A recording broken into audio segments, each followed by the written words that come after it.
Hello everyone and welcome back to some more Elder Scrolls Call to Arms. I was actually quite surprised it did so well in the viewer verdict video considering its previous performance on the channel. So yeah, we're going to be back with it today and I'm going to try something a bit different, of a more narratively focused battle today, with kind of like a set little self-contained mini story, just to see how it does and how you enjoy it being played in this way for potential future plans going forward. It's not going to be as in-depth as the Fallout Wasteland War thing, it's more like it's a standalone little story, but that does mean that some mechanics of the game will have to be bent slightly to make it work, not just having, certain enemies be respawning or meeting certain criteria for the enemy forces for the purposes of what's going on today. And speaking of that, it is a Dark Brotherhood themed mission. 3 of their agents, their assassins I guess, have been dispatched into Dwemer Ruin to kill a particularly nasty destruction and conjuration focused mage. They get in. Unfortunately, the ancient dwarven spheres, spiders, etc. activate at their presence, which in turn alerts their target. He flees, but not before summoning 2 flame atronachs, and in order to safely give chase, they're going to have to cut their way through this cave and very specifically take out his summons so that they can't protect him. So that is what we're going to run today. 200 septums for who I'm playing as is the Dark Brotherhood, against I think it's 225 thereabouts worth of adversaries. And yeah, you can let me know how you feel about it being played in this manner. And it's just, again, for potential future plans of having less connected stories compared to Fallout Wasteland Warfare, but maybe still having a through line that's just barely there, just so that there's a purpose rather than just randomizing absolutely everything. And here are the 200 septums worth of Brotherhood I'll be playing as today. Astrid has indeed dispatched 3 of our best. So we have Nazir over here. He is armed with a scimitar and some Dark Brotherhood shrouded armour. I guess he's the de facto leader, although technically that's not how they work. Also, you would normally bring a contract, which is on one of the enemies, but because of the story we're playing today, the target's actually not here. They're chasing the target, so we're not going to do that particular facet of the Dark Brotherhood mechanics, just again for the record. Then we have Gabriella. She is equipped with a hunting bow and glass arrows. They have a chance of running out every time you fire them. She's also wearing shrouded armour. Then we have Vizira, the last shadow scale, equipped with a steel sword, this time being treated as a one-handed sword because even though he's modelled using it in 2 hands, it is a one-handed weapon he's wielding. He's got some throwing knives though, and he too is also just wearing some Dark Brotherhood shrouded armour. So as I say, I believe this comes to 200 septums on the dot, and they are the ones who are hunting down this rogue conjuration destruction mage. So for this particular delve/quest, here is the adversaries that are going to be present on the table. The 2 targets are the flame atronachs, which are battle group number 1 to the top right of your screen there. The victory condition for this is the Dark Brotherhood destroy both those flame atronachs. They're only classed as elites, not masters, but they actually are kind of nasty. They've got 5 health, they do fire, which is damage over time if they land a hit on you, and just what they're rolling for their normal attacks at range, up to 10 inches I think, is still pretty nasty as well. So I don't think they'll be easy to take out. I actually think it'll be quite close, and not only are they there though, but all the ancient dwarven constructs are active and they will be respawning as normal. They're 1 health bog standard enemy types. In Battle Group 2, we have 3 dwarven spiders, which are roughly center screen, and then to their left on the screen we have 2 dwarven spheres, they're classed as, and they'll be Battle Group 3. Because of the point value, or septum value being played, there will be 5 treasure chests on the table. However, only the dwarven constructs will be randomly selected to go around the table. The flame atronachs will start very far from the targets because they are where the mage just was and has run off. So again, that's kind of circumventing part of the initial rules, and I'm just mentioning it so you know it is not done correctly but on purpose, if you know what I mean. And from this view of the table I can easily explain that 6 inches in down the bottom of the screen here, as always, is where my 3 Dark Brotherhood assassins will be spawning. The 2 flame atronachs will be in front of the burnt tree that you can just about see at the tippy top of the camera, slightly to the left. That's where they're going to start. There will be 1 treasure token up there, and everyone else will be randomised following the normal rules for that, and I'll just do that off camera so it's all ready to go. Last thing to note is, looting a treasure will not actually give them any treasure. The Dark Brotherhood are not here to loot, really, they're here to kill, so those treasure tokens are going to represent information on where potentially the mage has escaped to. Assuming he's left the ruins, of course, and hasn't just gone deeper in. So if they do a check on a treasure chest, don't need to break it open, lockpick it, it's just successfully get to spend an action to flip it over. They'll gain 1 XP for gaining information on their target, and that's it. So, with that, I'll randomise enemy groups and we'll show you where they end up after this quick word from my channel sponsor. This video is sponsored by Noble Knight Games. Check out the video description below for an affiliate link that will take you through to their store, and it will help me out as well. Thanks. And so we are all deployed. We are going to still draw a quest for the delve mode because it's an extra chance to get XP, and them leveling up does facilitate their kills, so you could see a Dark Brotherhood assassin still wanting to do a secondary objective. In terms of enemy spawn, there's one more extra than there should be because both flame atronachs are going to be on the table from the get-go. Closest threat is one of the dwarven spheres right here. The second one is behind him, and then flanking either side is one of the spiders. As I say, they all have 1 health. We'll still be drawing event cards which will respawn them, etc. But we're going to give it 6 turns to kill the 2 flame atronachs is the top priority, as an alternative means of winning if all treasure tokens, all 5 treasure tokens are just flipped, as in use an action on them, remove them, they'll know precisely where he's running to, and that will count as a win for this as well. So that is 2 ways to win, and all that's left now is to do a quest card.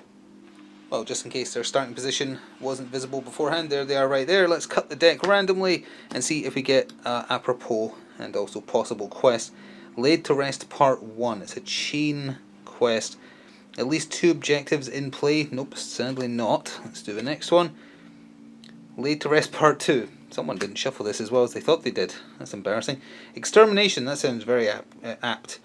Scenario must use adversaries. It is. If no adversaries in play, draw another quest. There are. There must be no adversaries on the board when the game ends. Well, that's not particularly possible because... well, this is a delve mode, right? Oh, I guess it's for a 2-player delve mode because it's talking about adversaries as if they're the neutral party, not the enemies. Let's draw 1 more. Let's give it 1 more go. A rare gift. At least 3 adversaries. There is, yes. Each time you remove an adversary from play with a melee attack, take an agility attribute test. When the test is passed, you have found the talisman. That model finds the talisman, or the model that finds the talisman must survive the game. We'll just count it as soon as he finds the talisman, or whoever finds the talisman, will score and achieve this quest for 3 victory points. We'll just keep it like that. Since victory points are not the criteria for actually winning, I feel like that's the best way to incorporate this into how we're playing. So with that, let's get started. Round 1 of a potential 6. So I got my first turn started by activating Gabriella, spending 1 of her stamina to get an extra 3 inches of movement.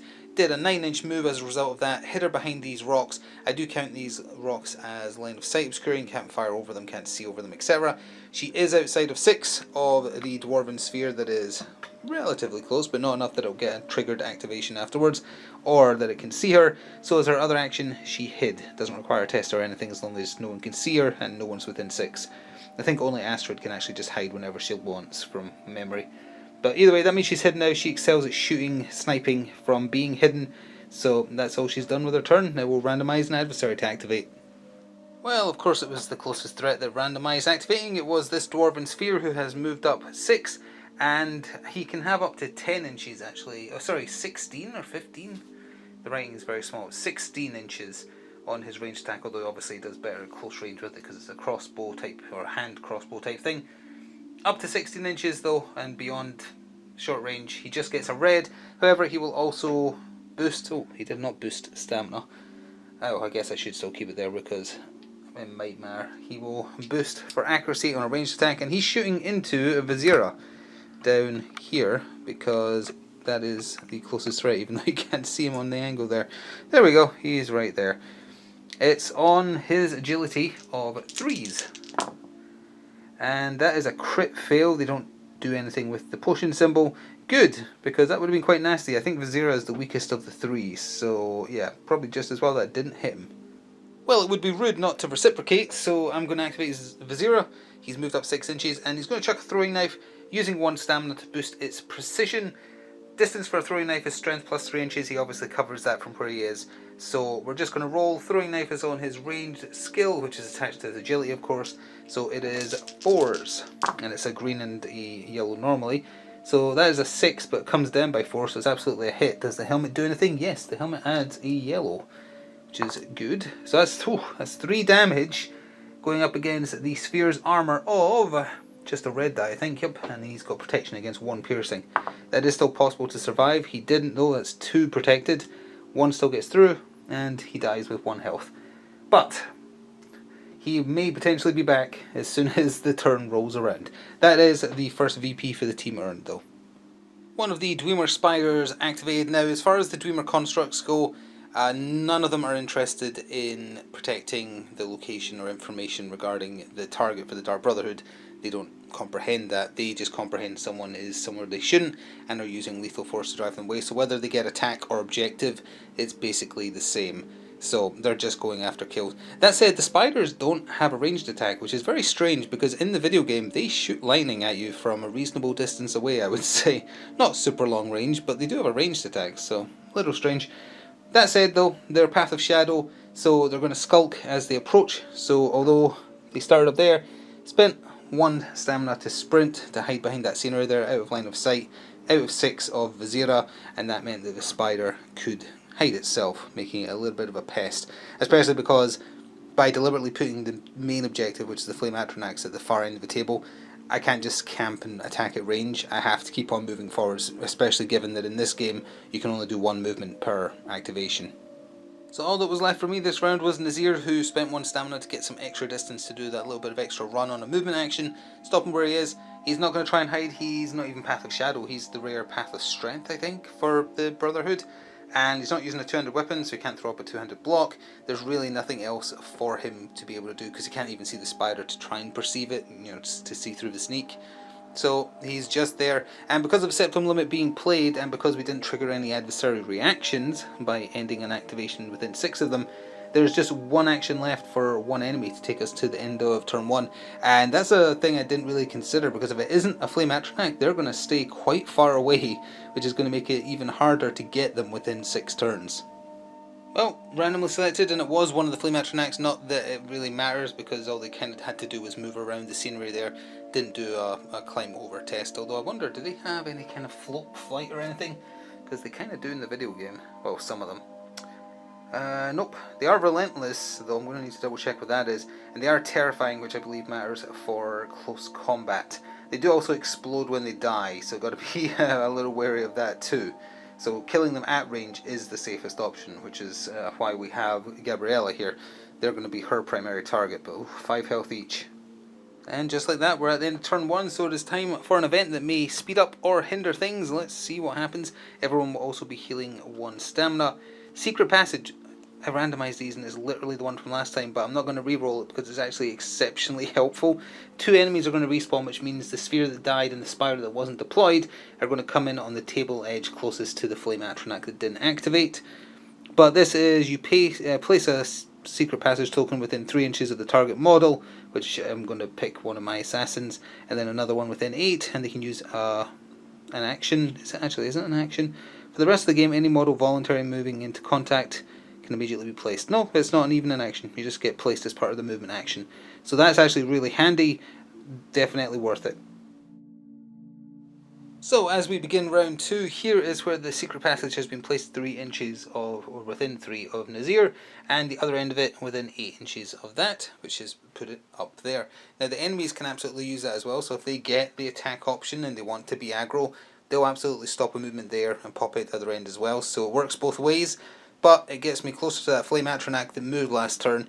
The other one's still very well protected, especially since enemies respawned, so it's going to be a little bit more difficult. My plan for that is have Nazir and Vizira kind of draw attention by heading up here through the Secret Passage, and then just have Gabriella kind of sneak round, snipe the spider if it's in the way, maybe pick up some of the loot, and just try and sneak up on the other Flame Atronach. That's the plan as it is as we start turn 2 anyway. We'll see if that actually is how it goes. So for round 2, I activate Gabriella first. Let's see what she can do from stealth. On that note, she did a normal move for her first action. Can't stamina boost it, because if you do a stamina boost of any type, you lose your sneak. So she's just kind of crouched, her 6 inches to where you can see her. So her short range with the bow I've given her is 10 inches anyway, so she's going to shoot that spider there.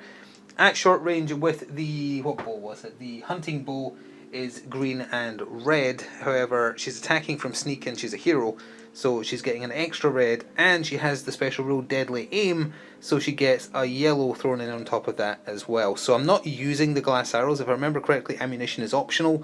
You can choose not to use it if you wish. So it is overkill, because it wouldn't add anything that helps the chance to hit, so there's no point. It's got 1 health.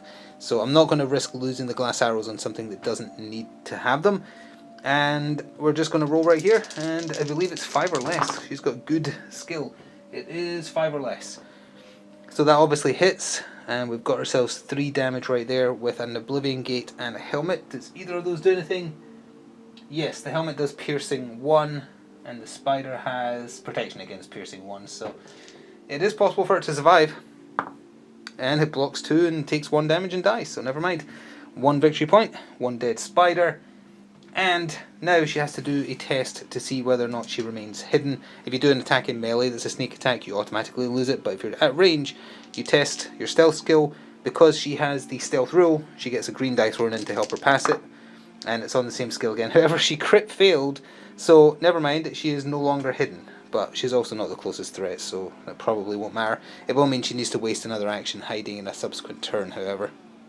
Well, as it turns out, the one model on the table for whom Gabriella was the closest threat was the one that was randomly selected to activate, and it was the Flame Atronach that did not activate in turn 1, the one who was safest right at the back with the treasure objective.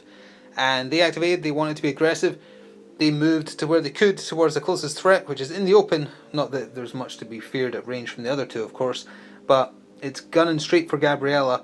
It can see her, so she ain't Astrid, so she can't hide anymore, so she's just got to hope those glass arrows are good enough, I think, because I don't think there's going to be any escaping her next turn, so Gabriella's going to activate early and just try and... I doubt she'll be able to do 5 damage even with the glass arrows, but maybe at least soften it up a little bit. I've started an activation as Vizira, but we're going to have to do a test to see whether he can detect that spider, because I want that removed to protect my flank as I move up. Especially with the Flame Atronachs coming forwards now, I can afford to do this, I think.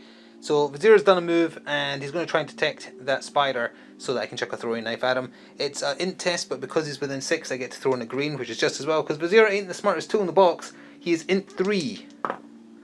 And, actually it doesn't matter. I don't know if that's visible. The dice is cocked, so it's halfway between 6 and 3. A 3 would obviously be a success. If it landed on a 6, oh, is that a fail? Actually, no, it doesn't matter, because that -3 brings it down to a 3 enemy. So that means he can chuck a throwing knife. Throwing knife is yellow plus green, and we'll just do that right now on his skill of 4. So why not? And that hits. It's only doing 1 damage, which means he can very much defend himself against that, especially on his armor of a red die. I don't think this is going to kill him, rather. Yeah, he fully blocked it. Oh well, although his hidden is gone at least, so he's not going to get any kind of bonus sneak attacks. And unfortunately for Vizira, because he ended his activation within 6 of an adversary that hasn't acted yet, they get to do a reaction activation. I've decided to flip over the activated tokens to that side to show that it wasn't a set reaction, or rather a set activation. It was a reaction, because just for my own benefit, it helps keep track of how many enemies have actually activated out of the ones that need to activate based on the septum value being played. So anyway, he's going to attack with no lightning, I guess, so it's just his claws. It's also yellow plus green, and on a helmet adds another yellow. Very similar to throwing knives, actually. It's almost literally the same, except it has the shock keyword. So we'll pull back a little bit, get the dice tray sort of in view, and they are hitting on what stat? So melee is 3s. And that comes down to a 3, it's 1 damage, that's very blockable. With that shrouded armor, it's on a red. Don't take damage from 1. Okay, that was basically exactly the same, just with the roles reversed of who was attacking who in terms of results. So the spider does nothing. So then after that, it was the second of the set activations for the adversaries. The spider that just came in after the event card at the end of turn 1 was randomly selected, and it skulked from the right of your screen to the left behind the tombs here, and as another action just hid itself. It is right next to one of the atronachs, so it is a little annoying that's there, but we can deal with that. Well, I was going to have Nazir take the secret passage to get close to that atronach, although it would activate 2 adversaries, so it's not really a great idea. I'm going to help out Vizira instead, get rid of that spider, protect her flank. After the next turn, the enemies will start spawning back where we were, which will make it easier to take out the Flame Atronachs in theory. So, he's rolling a lot of dice though. He's attacking with that scimitar, which is green, yellow, yellow. He's getting an extra green for outnumber bonus, and he gets an extra green on top of that for the full 3 you're allowed at maximum for a single roll, because he has the Blade Master role. He is a strength-based assassin. He doesn't care much for the old dexterity and such. Although I think he still has that Dark Brotherhood rule apply I wasn't aware of last time we played them way back when, where as long as they're using a weapon with the lightweight keyword, they can use their dex, or rather their agility, sorry. Their agility as opposed to their strength, which would mean he can do this on a 4 instead of a 3. He rolled a 2, so it doesn't matter, but it's only a single point of damage. Oh, that's rough. Like a perfect hit. Oh, actually, does the helmet do anything? Follow-up 1. I think that means he's allowed to do another attack at a negative skill. I'll have to check that. Let's see if it matters. First of all, is there even the ability to not roll 1 on this? No. The red die guarantees at least 1, so yeah, he's safe. I'll need to check what follow-up does. Well, the rules for follow-up just say it's an attack, it counts as part of the same attack, and it didn't mention any negatives, so it's all these same dice again. It's the yellow dice that he needs to have something come up trumps on. It's a crit, which means that's probably already enough, but hey. Okay, and again, I presume follow-up isn't allowed to be followed up, because that would be insane.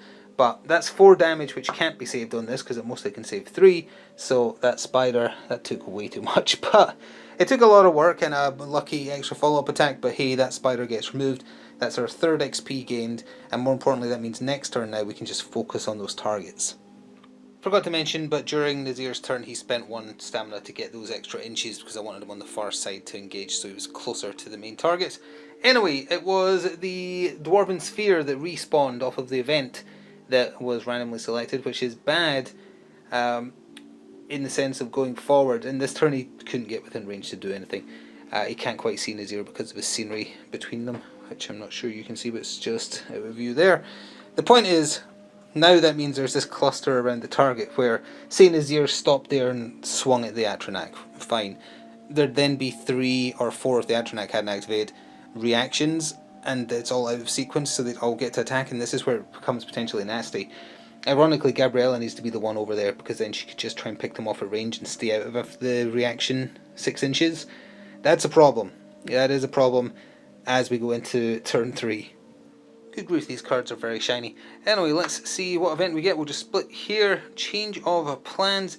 Draw a stage 1 quest. You may immediately choose to discard your current quest. Well, we're doing a set quest, so we'll just ignore most of this. It'll just respawn 1 enemy, which again, I keep forgetting these are so tiny, they're hard to get in focus. There we are. 1 enemy, it has to be a spider because only 2 spiders are dead, and we are still close enough to my starting deployment that it will still be on the far side. So as turn 3 begins, I have moved Gabriella up, and she is going to try and shoot that Flame Atronach. As I mentioned earlier, they have the Terrifying rule that only applies if you are moving or attempting to move into melee combat with it, or it is attempting to move into melee combat with you. You have to take a wisdom test or run away. The spider that respawned instantly, you can just see at the top of your screen there. So, she's not cloaked, or sorry, she's not stealthed rather, so it's just that bow of hers with glass arrows. I'm using 1 stamina to make it more precise to throw in an extra green, but that's 2 red and a green naturally, plus the green I just mentioned. And we're going to try and land that hit. It's going to be awkward to put this dice tray anywhere other than this, so I guess we'll just pull it down here so you can see the results. And we are going for a 5. Very doable. We're actually just going for a lot of damage as well. Well, it comes down, and we've got the Oblivion Gate and Helmet again. I believe that means I throw in... Nope, it means piercing. Now that's interesting because you're only allowed to activate 1 trigger, but what if the ammo also has the same trigger as the bow? Because the bow has piercing 1, and the glass arrows have piercing as well, and it specifies that if you're already getting piercing, you add it on. But that, I guess that would imply yes, you do both. So that's piercing 2 with 4 damage.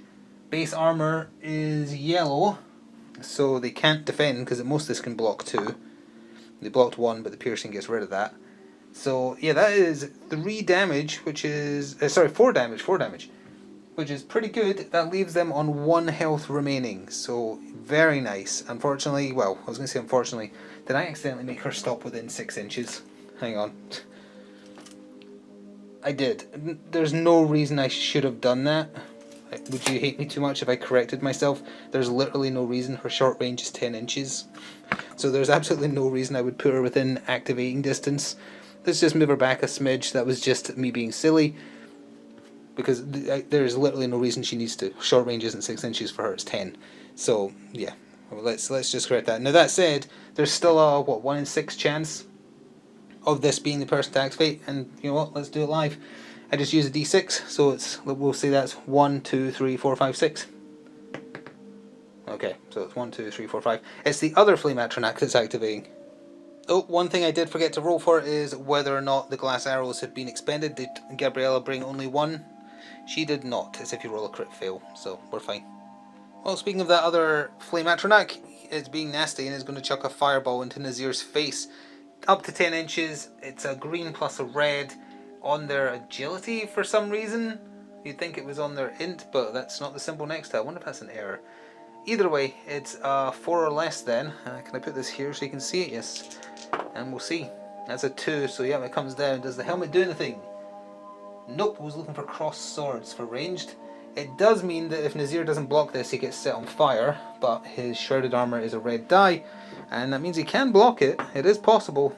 He blocks 1, takes 1, and is set on fire. Well, we'll worry about the whole being on fire thing in a second. I'm going to activate Vizier. However, I forgot throwing knives also have the special ammunition rule, meaning that they can run out. So I'm quickly going to roll the skill. I think he's used them twice, but we're just going to roll it once for the sake of catching up slightly. This is tilted, so it wouldn't be fair to roll. Let's just roll it here. It completely rolled out of the way. It is a 10, but it's not a crit fail.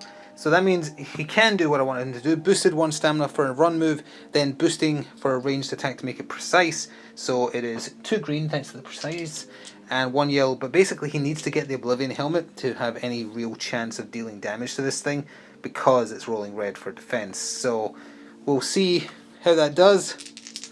Let's see, did we get the helmet? Oh, we actually did, and it is already a hit with a 3, so that is an extra yellow die. Really need this to be a 2 to still have a chance. It's possible. It's possible to get the kill because they could roll a 1 on the red die. So close.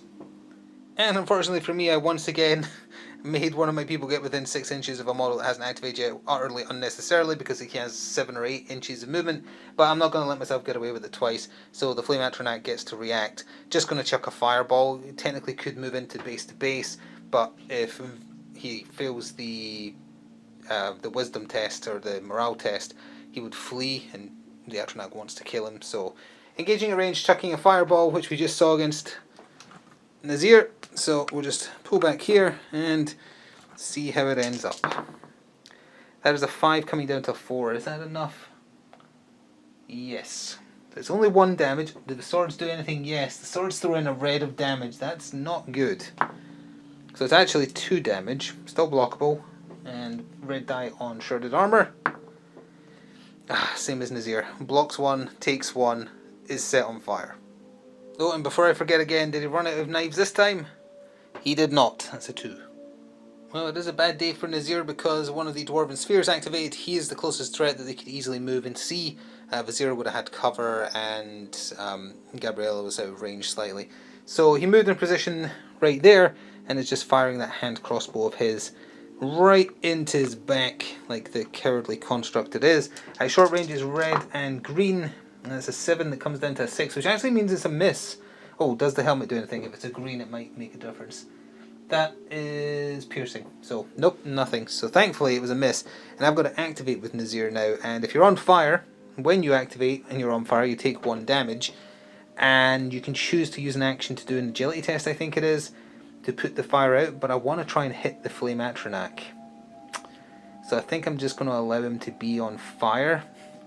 But that means his other thing, his first action is going to be a move to get into base to base with this. But you stop an inch away, and then I think it's a wisdom check. Same as if you were running away, it's a morale thing. So let's just roll and see if it matters first of all. A 4 is good enough on his wisdom, I believe. Let's see. Oof, just barely.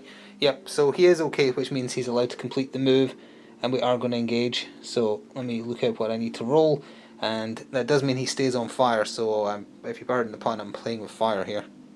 Alright, well I definitely have made a mistake, because when Nazir takes 1 more damage he actually goes down, but because he's a hero he doesn't outright die. He does only have 3 health, I thought he had 4, only Vizier has 4.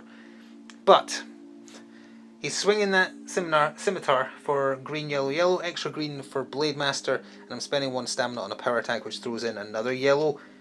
Best possible damage I think he can do as a result of that is 6 damage with piercing 1, and that would only be enough to kill him if then the Flame Atronach rolled 1, which is the worst possible result on his defense die for the armor he has inbuilt. So this roll has to literally be perfect, or Nazir's died for nothing. Well, not nothing.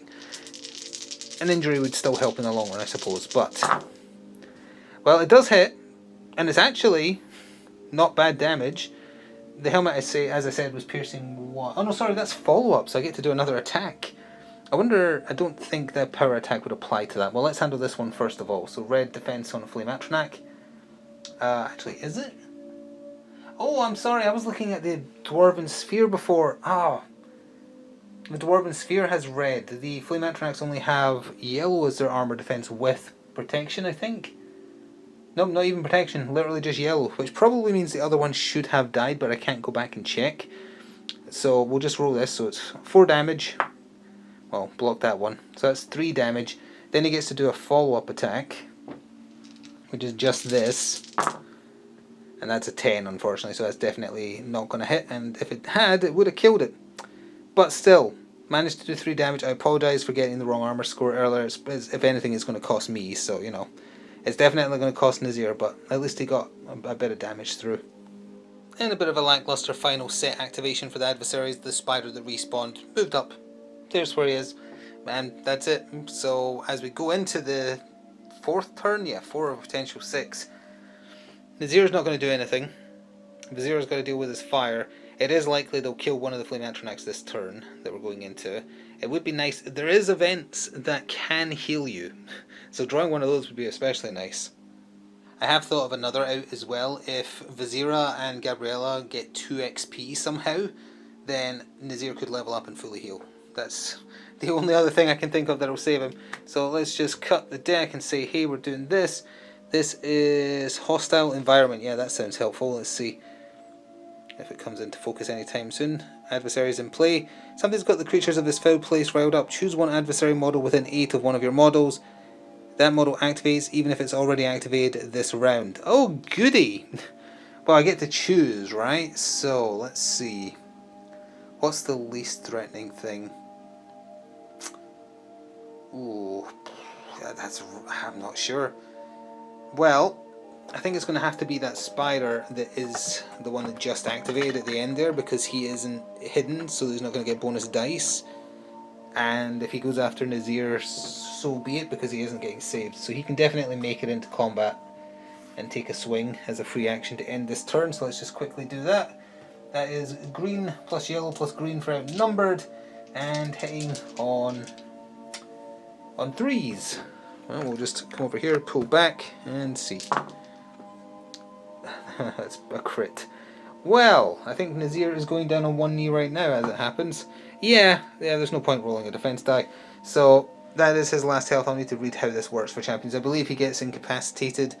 I don't think anyone's going to get to them, so, and if he takes any more damage prior to me getting to him and doing the aid action, he gets removed. That's my rough idea of how it works. Either way, we're going into turn 4 though. So as we begin turn 4, just an update on Nazir. The way it works if you're incapacitated as a hero, unfortunately, if you have a fire token or other status effect that deals damage, you cannot do the recover action, which is what you're allowed to do instead of anything else to get back up onto your feet with 1 health remaining. Enemies can still damage you while you're incapacitated, they hit automatically, so it's very easy to still die while incapacitated, and masters are supposed to do that, which I keep forgetting. But the important part is, because he's on fire, he can't, so when his activation procs, he just dies, unless there is some way I can heal him. I don't think there is. I don't know if you're allowed to level him up while he's incapacitated. I would still need to find a way to get 2 XP prior to having to activate him for that to be a thing. One of those enemies is most likely to activate and finish him off anyway, but hey, at least it wastes their activation if nothing else, so that's how it works. Either way, for now, I think we're going to try and kill that first Flame Atronach. Well, I really need Vizira to kill this Flame Atronach, because I want Gabriella to just kind of snipe the other one. Incapacitated models don't count as locking someone in combat, but he has to be able to actually attack and a 3 is just good enough, I believe. His wisdom is 3, yes, so he is allowed to engage. I've already applied the 1 damage for not doing anything about his fire. Yes, that will mean he downs himself at the next turn.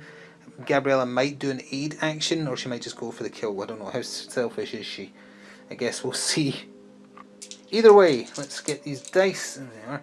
So, bog standard with that steel sword of his is green, yellow, yellow. I am doing a power attack for an extra yellow. If he gets a helmet, he restores 1 stamina. That's not really relevant. And once again, we're going to balance this. Let's put it here. We're going to have to move the camera slightly to see the results. And it tipped slightly. I accidentally knocked it onto a crit fail. It was not a crit fail. There we go. It was a 5. I hope that was visible. But I kind of nudged it that way. See what just happened right there? It went onto a crit fail. But it was the 5, although the 3 makes it fine. The helmet means he does restore 1 stamina. And that's 3 damage against what turns out to be yellow armor, which means he can't block at all. At best he can block 2, which he did. So that's his last 1 gone. Unfortunately for Vizier, that also means, and I just remembered that right now, he explodes when he dies. So it's time to look up how that works. And that's probably going to kill him. Alright, for the death explosion, everyone, friend or foe within 3 inches gets hit, and it is red die of damage. That's 1 damage, which is exceptionally blockable on his armor. He does successfully block it. Now that still doesn't solve anything unless his fire goes out. They still obviously get to do an activation now, but I need to decide what to do with Gabriella. I think she can do the aid action on him to remove the fire. That is an option. Or she could let him burn and go after the other target. What would she do? So it was the spider that was hiding behind these tombs that activated, the dwarven spider that is, as opposed to a frostbite one. And Nazir is the closest threat, so just came around the corner, attacked him. Not going to bother rolling dice. It literally always succeeds. Even if you roll it specifies if you roll a crit fail, it still counts as a hit. You're just rolling it to see if you actually get a crit to do even more damage, but it doesn't matter. So, unfortunately, Nazir is gone. Oh, you know what? There is actually still hope for Vizira because he has 4 health, unlike the other 2 that have 3. So he is potentially able to save himself, assuming one of the dwarven spheres doesn't activate and just shoot him or get in there and attack him. Which is just as well because Gabriella has chosen to ignore him and focus on the target. And speaking of the lovely lady herself, she activated Skulked 6 inches over here out of line of sight behind this boulder and has activated her hidden mode with sneaking. So that means that she's just kind of trying to go for that 1 Hail Mary shot with the glass arrows that she still has into the Flame Atronach next turn, which is the second last turn anyway. But she needs to try and do 2 damage, is it? Which is possible, even higher chance if she's doing it from sneak. It does mean that Vizira will be the target of whoever activates now, because he is visible and closest, which means he's probably still gonna die. In fact, it's 2 activations in a row now because Nazir's gone, so yeah, it's 2 enemies activating, and it has to be the 2 spheres. Oh, I know, potentially one of them could be the spider. I was forgetting, of course, that the other Flame Atronach could also activate. It was one of the spheres, though, and he's moving into melee and is attacking. Oh, and enemies always boost, so he's boosting strength since he didn't need to boost anything else to get into combat. Base swing is red-green, and I think it's on 5s with them or something ridiculous. He got a crit. Only 1 damage. Does the helmet do anything? Piercing 1, which they are not protected against. He blocked 1, but the piercing ignores that, so 1 damage gets through. It doesn't kill him, but it does mean the fire is going to. Or perhaps not, because the 3rd and final activation for the adversaries was the other sphere. Moving in, same dice, but added an extra green for outnumbered bonus. That is a 4, oh good grief, comes down to 0 for 6 damage. Yeah, that's, he can't block that, so he would be downed. I guess we'll still keep him there, but really when he activates next turn he just gets removed. So it all comes down to can Gabriella land that 1 shot at the top of the next turn. Again with the shiny event cards, I've just removed Vizira now because if I remember correctly, if you do over double how much health they have left when you strike them, I think they just insta-die. I vaguely remember some rule like that, and as I say, he's dead either way, so he's off the table. It's literally just down to what Gabriella does. The Ghost of Old Horlden. This is not going to matter. 3 treasures, not, well, technically yes actually, but either way, it's not going to be relevant. It's literally just going to come down to can she land this shot, which is quite exciting. Let's see if she does it. Well, as I just said, it all comes down to whether or not Gabriella can land this shot, because afterwards she's just going to get absolutely eaten alive. To that end, a basic move wouldn't have let her be in a position where she could see the flame atronach, so she had to move into base to base with that secret passage, pop out of the other one, and that means after her activation, well, if she doesn't kill the flame atronach, 3 of them activate, so she's dead. they'll absolutely murder her. So we're going to swing here, but because she's attacking from hidden and she's going to use those glass arrows, base damage at short range with that hunting bow is green and a red. She is using the glass arrows at short range, which throws in a second red, and she gets a third red from attacking from sneak attack as a Path of Shadows hero. She's also getting a yellow die thrown in because of her deadly aim rule. So she's rolling a ridiculous, insane amount of damage. Only 1 die to help it land though, and it's very easy to miss in this game. And would you look at that, she rolled a 10. Is that a 10? Yeah, that is a 10. So that comes down to a 7, and she might be a good shot, but she ain't that good. So as much as that would be a fantastic shot, that would be 4, 5, 6 damage plus... Oh, does she get a green die off anything actually? That could help. The helmet adds piercing, the swords... No, we didn't get swords, did we? Oblivion Gate? No, it's just piercing. So yeah, she missed. That's it. She ends her activation. And now 2 spiders and an atron. Oh, I guess we should test if she stays hidden actually, because they might fail detecting her. There is yet a chance. She gets a green die thrown in. Okay, she remains hidden, so that means they do have to see her, but it's very unlikely they won't, because all of them get, and this is out of sequence activations as well, so they all just get to do it. Yeah, so rather than do each one of them individually, it's 3 reactions. They all have to do a detect. In a row though, to see if they can do anything. So we're just going to go down the row, first test, and if that succeeds, the other 2 don't need to. Second test if it does. So it's all within 6, so they get a green die thrown in. And let's start with the spider, which would be on a... Ooh, let's see, it's on int test, it's on a 2. Well, he crit failed, so reacts, does nothing, because it can't see the only target left on the board. Flame atronach, that's got to be a really high int. 5? Oh no, that's endurance. It's only 2 as well. That's strange. Okay. At a second crit fail, you're saying there's a chance? So the flame atronach reacts, doesn't do anything. And then the spider, oh, it does act, because that obviously comes down to nothing. So it spoils her stealth. That means the other 2 spheres will be able to attack her as well, because they don't have to try and detect her. And he's just going to come over here and he's going to try and eat her. So let's just roll it live. Why not? 1 little spider, green and a yellow die. Sure, hitting on 3s. And that's a crit. Come on, well, it ends with a bang, but not for the side you would think. Yeah, okay, there's 5 damage. She is blocking 2 of it. She takes 3, and...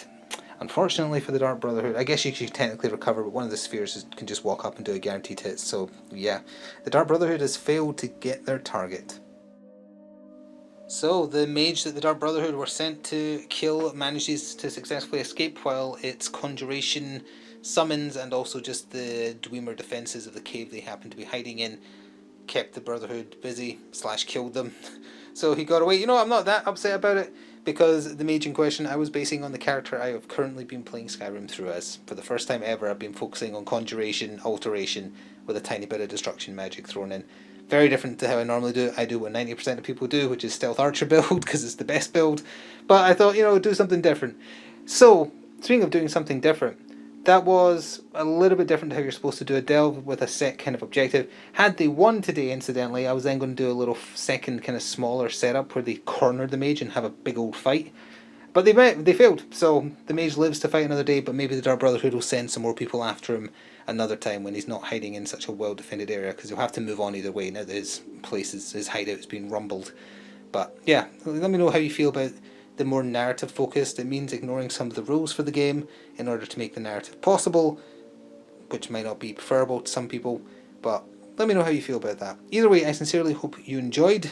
Look forward to more in the future. If you do want to support more, and also the channel in general, consider pressing the like button, subscribing, leaving a comment, all that good stuff.